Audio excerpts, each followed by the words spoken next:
Hey, I'm Hunter. I own Raincoast Floors in Vancouver, BC. We're a hardwood floor installation and sanding and refinishing company. Today we're going to be looking at the pros and cons of Eastern hard maple.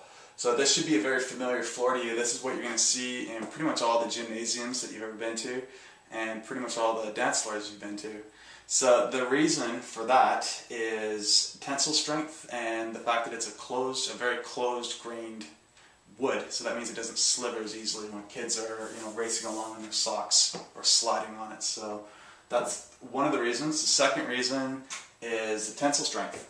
So all these gymnasiums are designed so that athletes can jump up and down and they'll spring back up a lot easier. It's not like jumping up and down on concrete.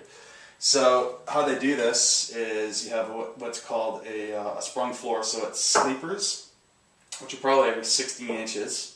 So, you've got your lumber, and then every 16 inches, then you go along and you install your hardwood floor on top of it. So when you jump up and down with the maple floor, you won't break it. A large guy like me won't break it. It won't be a problem. There's guys that are weighing 300 pounds in the NBA that jump up and down on it, and it's fine. If you do it with, say, white oak, which is pretty much, it's 6% softer than the maple, you break it. So, one of the obvious other benefits to it is the look. It's a nice, clean, light floor. So if that's the style that you want, this is definitely what we'd steer you towards.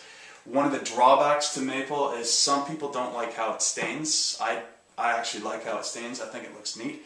The burly areas, and there's certain sections of it that just turn darker, and there's nothing that we can do to minimize that. So either you like it or you don't. The other drawback to it would be how it reacts to radiant heat below. So when it gets really cold during the wintertime and people crank up the radiant heat, you're always going to see huge gapping. So we see that a lot around Vancouver. It seems like in the 80s they went through a big trend where maple was in and it was installed over the radiant heat, and it just didn't work out. It's just a wrong turn in the evolution of hardwood floors. So besides that, if you've got a regular floor, you still can do it. You can glue it down to radiant heat if it's engineered, then you can do it, but you definitely don't want to be putting solid hardwood onto radiant heat. So that's the biggest drawback for the maple. Beyond that, it's a great floor. Cost-wise, it's equivalent to white oak rift and quartered, which is the other most popular floor. So there you have it. That's Eastern hard maple. Hope you learned something here, and look forward to hearing from you. Take care.